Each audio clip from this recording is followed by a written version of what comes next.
नमस्कार, खबर गर्मा गर्म में आप सभी का स्वागत है। मैं हूं नीलू। चलिए शुरू करते हैं खबरों के सिलसिले को और सबसे पहले हम आपको बताते हैं वो 3 खबरें जो आज की बड़ी खबरें होंगी और दिन भर उन पर चर्चा होगी। आज वाराणसी में संत रविदास के मंदिर में सियासी जमावड़ा लगने वाला है।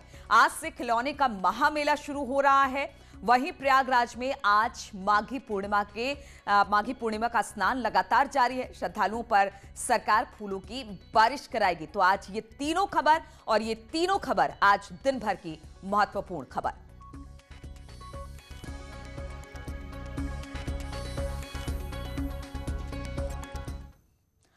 और दिल्ली से इस वक्त एक बड़ी खबर आ रही है। यहां पर प्रताप नगर में फैक्ट्री में आग लग गई है। दमकल की 10 गाड़ियां इस वक्त मौके पर मौजूद है। फैक्ट्री से मजदूरों को निकाला गया है। आग किन वजहों से लगी है फिलहाल ये साफ नहीं हो पाया है। तो दिल्ली से खबर आ रही है, दिल्ली में एक फैक्ट्री में आग लग गई है। यहां पर प्रताप नगर इलाका है जहां पर यह फैक्ट्री स्थित है, इसमें आग लगी है। फिलहाल दमकल की 10 गाड़ियां मौके पर मौजूद है। तस्वीरें आप देख सकते हैं कि किस तरह से यह आग इस फैक्ट्री में लगी। फैक्ट्री से फिलहाल तो मजदूरों को बाहर निकाल दिया गया है। वहां पर लगातार जो फायर वर्कर्स हैं वो आग बुझाने के काम में जुटे हुए हैं, लेकिन अब तक ये साफ नहीं हो पाया है कि आग किन वजहों से लगी है। तो तस्वीरें आप देख सकते हैं, दिल्ली से खबर है, प्रताप नगर में फैक्ट्री में ये आग लगी है। फिलहाल दमकल कर्मी इस आग को बुझाने में जुटे हुए हैं। और रायबरेली से बड़ी खबर आ रही है। यहां पर गुरुबख्शगंज इलाके में एक ऑटो पार्ट्स की दुकान में आग लग गई। दुकान में लगी आग ने देखते देखते पूरी दुकान को अपनी चपेट में ले लिया। बड़ी बड़ी आग की लपटें यहां पर उठती दिखाई दी। दुकान में रखा सारा सामान धू धू कर जलने लगा। चौराहे पर दुकान में आग लगने से हड़कंप मच गया। फायर ब्रिगेड ने बड़ी मशक्कत के बाद आग पर किसी तरह से काबू पाया, लेकिन तब तक दुकान का ज्यादातर सामान जलकर खाक हो चुका था। आग लगने की वजह शॉर्ट सर्किट बताई जा रही है। तेल बहुत है ना। तो तस्वीरें आप देख रहे हैं, रायबरेली में एक ऑटो पार्ट्स की दुकान में ये आग लगी। आग बेहद भयंकर थी। आग की बड़ी बड़ी लपटें उठी। हालांकि फायर ब्रिगेड की टीम वहां पर पहुंची, लेकिन जब तक आग पर काबू पाया जाता तब तक पूरी तरह से ये दुकान जलकर खाक हो गई। इसमें रखा सामान खाक हो गया है। और तस्वीरें आप देख सकते हैं कि किस तरह से आग लगने के बाद वहां पर जो लोग मौजूद थे उन्होंने अपनी तरफ से भी कोशिश की कि आग को बुझा लिया जाए। हालांकि आग लगने की वजह अभी शुरुआती दौर पर शॉर्ट सर्किट बताई जा रही है।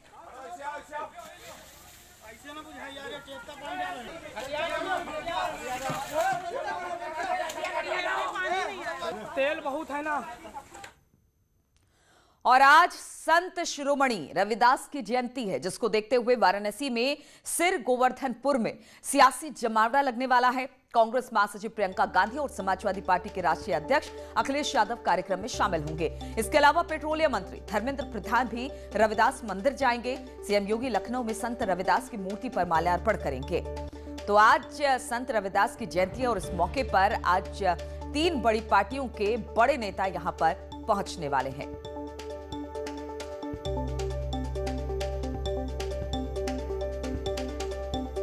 तो प्रियंका गांधी भी रविदास मंदिर में पहुंचेंगी। अखिलेश यादव भी वहां पर हाजिरी लगाने वाले हैं। धर्मेंद्र प्रधान भी वहां पर जाने वाले हैं।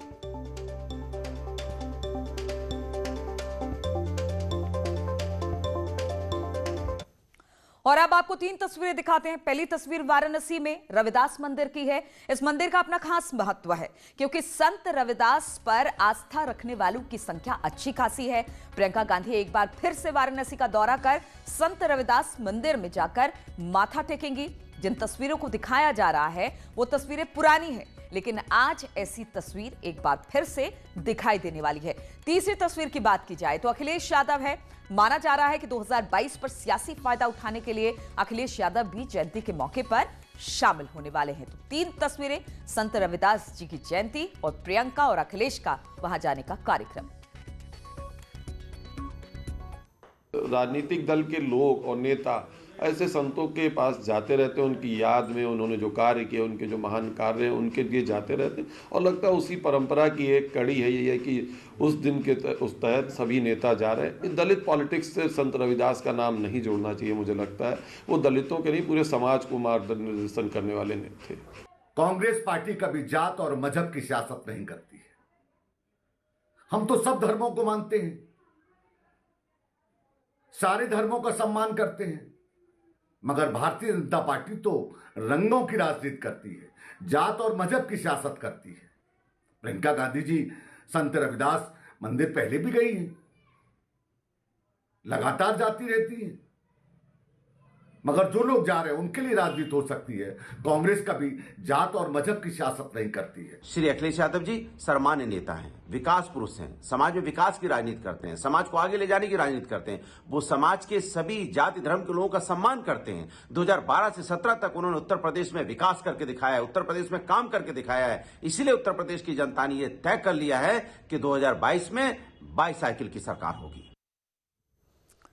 तो सियासत के आरोपों के बाद अखिलेश यादव ने मिर्जापुर में सफाई दी। उन्होंने कहा कि इसके पीछे सियासी चाल नहीं है।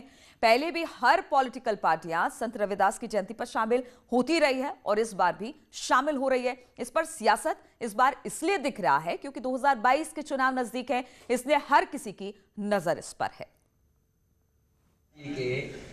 उनके काम, उनके सिद्धांत, उनके आदर्शों पे बहुत सारे लोग चलते हैं, बहुत सारे लोग विचार किसी दूसरे तरीके से भी देखते हैं, लेकिन लगातार हर पॉलिटिकल पार्टी के लोग पहले भी जाते रहे हैं क्योंकि उत्तर प्रदेश में चुनाव करीब है, इसलिए आप लोग भी बड़ी सावधानी से देख रहे हैं।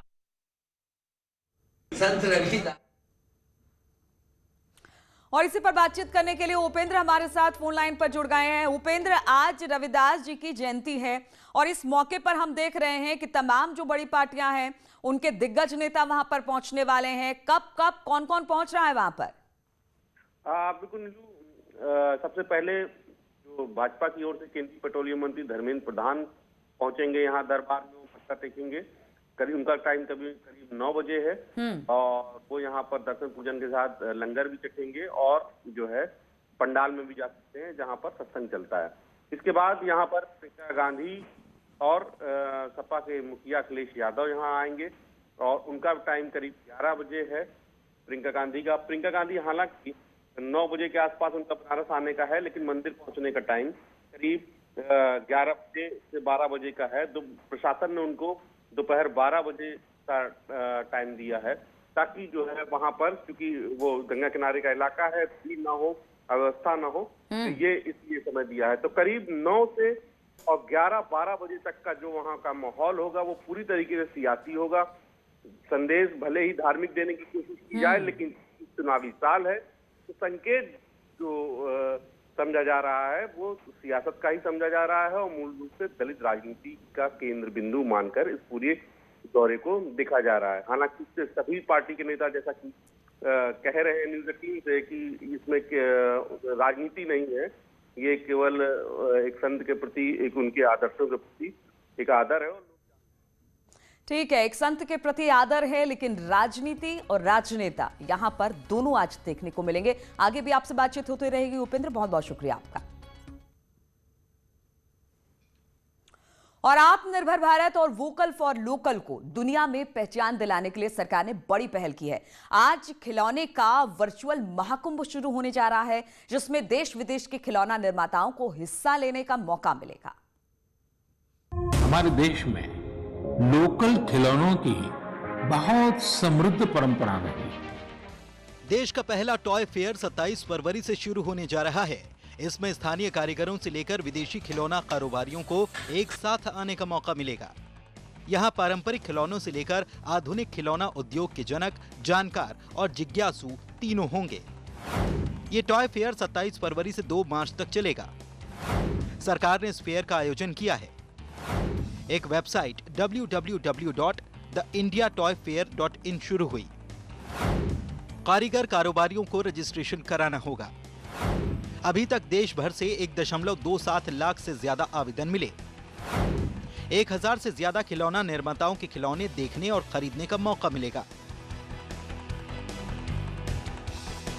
खिलौनों के इस महाकुंभ को आयोजित करने का मकसद भारत की विविधता भरे पारंपरिक और स्थानीय खिलौना उद्योग को वैश्विक मंच मुहैया कराना है।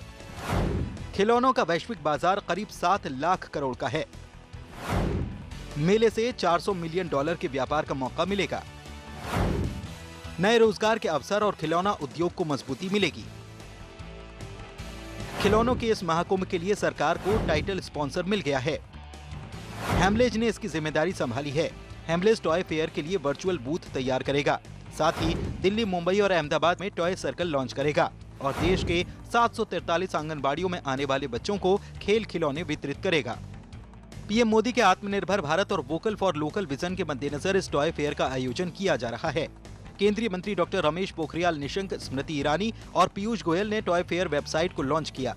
इस मौके पर इन सभी ने इस महाकुंभ को भविष्य में खिलौना उद्योग के लिए मील का पत्थर साबित होने की उम्मीद जताई।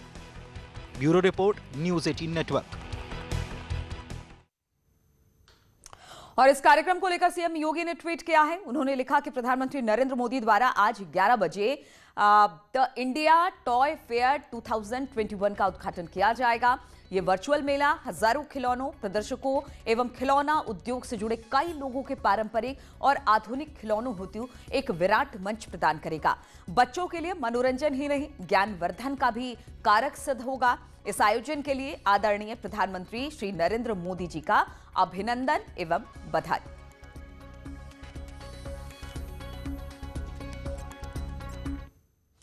और प्रयागराज के माघ मेले में आज सुबह से माघी पूर्णिमा का स्नान चल रहा है।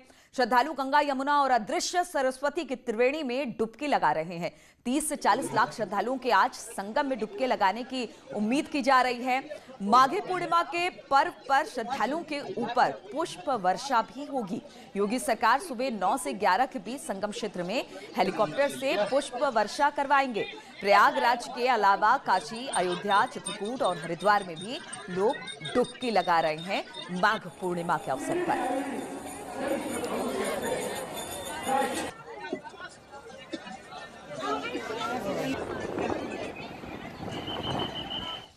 तो माघ पूर्णिमा के इसी स्नान पर बातचीत करने के लिए सर्वेश दुबे प्रयागराज से और निमेश गोस्वामी अयोध्या से हमारे साथ जुड़ गए हैं। सर्वेश, पहले तो आप ही बताइए, त्रिवेणी के संगम पर कैसा जमावड़ा माघ पूर्णिमा के मौके पर?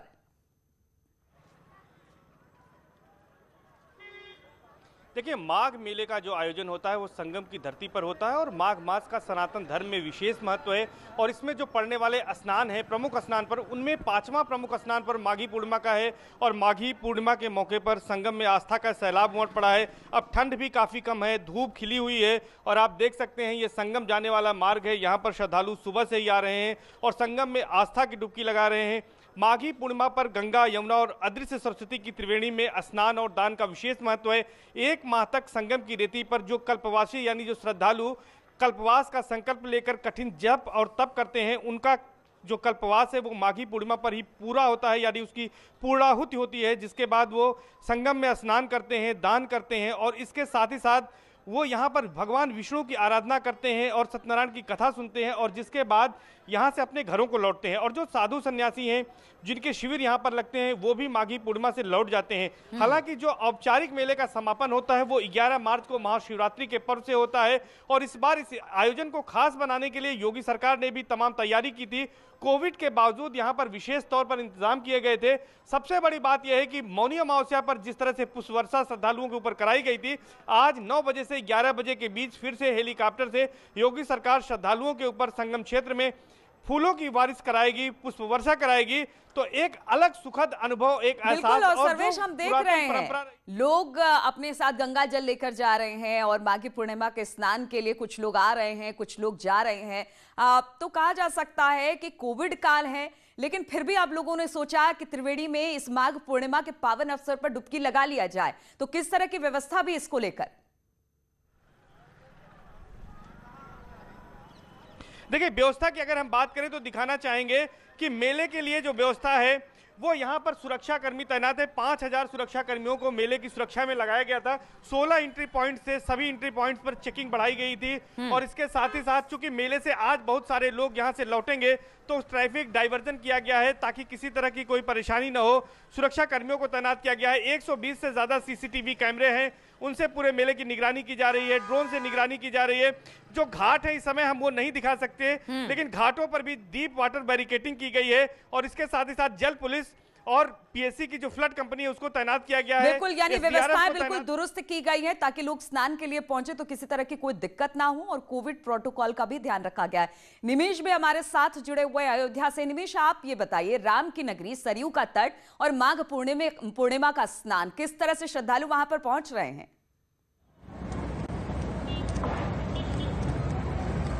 नीलू, आज सुबह से ही सरयू नदी में स्नान और ध्यान का दौर चल रहा है। चूंकि माघी पूर्णिमा है और जो लोग संगम नहीं जा पाते, जो प्रयागराज नहीं जा पाते, वो आसपास के सभी जिलों के लोग अयोध्या में जरूर आते हैं। यहाँ पर दर्शन पूजन का अपना विशेष महत्व है। सबसे बड़ी सरोवर के रूप में पहचानी जाती है सरयू, तो ऐसे में यहाँ का स्नान दान का विशेष महत्व है।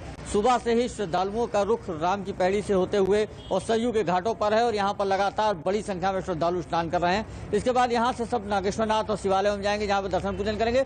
मान्यता है कि आज के दिन की भगवान विष्णु का दिन है और भगवान विष्णु का ही दूसरा स्वरूप सत्यनारायण भगवान है। तो ऐसे में घाटों पर जगह जगह सत्यनारायण भगवान की कथाएं हो रही हैं। लोग अपने परिवार की सुख समृद्धि, देश की सुख समृद्धि, इसके लिए कथाएं कर रहे हैं। और दान पुण्य का जो विशेष महत्व है, आज के दिन जो दान पुण्य है उससे भी बिल्कुल दान पुण्य का की जो एक परंपरा है, मान्यता है, स्नान के बाद वो भी किया जा रहा है। पुलकित भी हमारे साथ हरिद्वार से है, क्योंकि बिना हरिद्वार गए हुए बात नहीं बनेगी। इसलिए पुलकित, हरि की पैड़ी यानी हर की पैड़ी पर स्नान ध्यान का कार्यक्रम माघ पूर्णिमा के मेले पर चल रहा है। श्रद्धालु कितनी संख्या में वहां पर पहुंच रहे हैं और क्या कुछ वहां पर घाटों पर आप देख पा रहे हैं? देखिए, धर्मनगरी हरिद्वार की यदि बात करें तो यहाँ पर हर की पैड़ी पर जो नज़ारा है वो सुबह से देखते ही बन रहा है। सुबह 4 बजे से यहाँ पर श्रद्धालु जुटने शुरू हो गए थे। हालांकि आज मौसम भी थोड़ा ख़राब है, बूंदाबांदी भी यहाँ पर हुई है और तेज़ हवाएं भी चल रही है। बावजूद उसके जो श्रद्धालु हैं उनकी आस्था बिल्कुल भी डिगी नहीं है और हम इस वक्त हर की पैड़ी पर मौजूद हैं। मैं कोशिश करूँगा कि मैं आपको यहाँ का नज़ारा दिखाऊँ कि किस तरह से श्रद्धालुओं का जमावड़ा यहाँ पर लगा हुआ है। जहाँ पर भी हमारी नज़र जाती है, चारों तरफ श्रद्धालुओं का ही रेला यहाँ पर नजर आ रहा है। सुबह से ये श्रद्धालु जुटने शुरू हो गए हैं हर की पैड़ी पर और हर की पैड़ी पर पहुंचकर मां गंगा में आस्था की डुबकी लगा रहे हैं।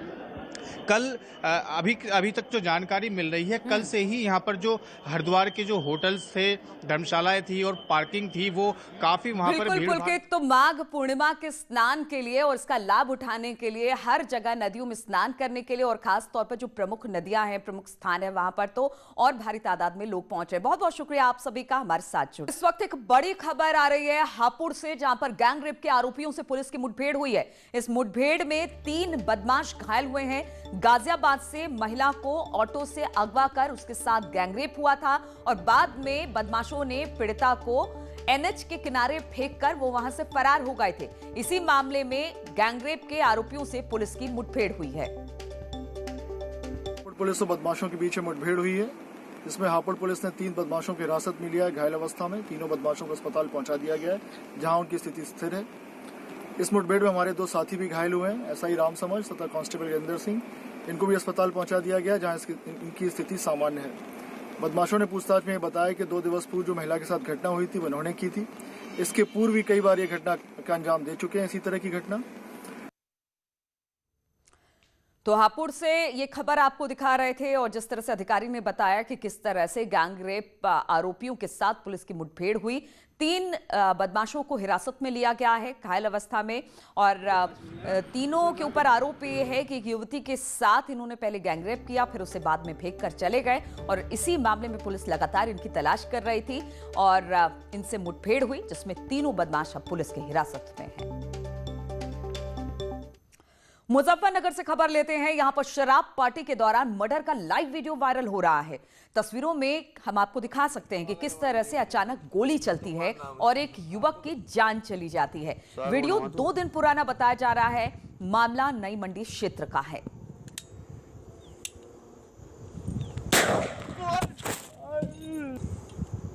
साग बनवा दूं।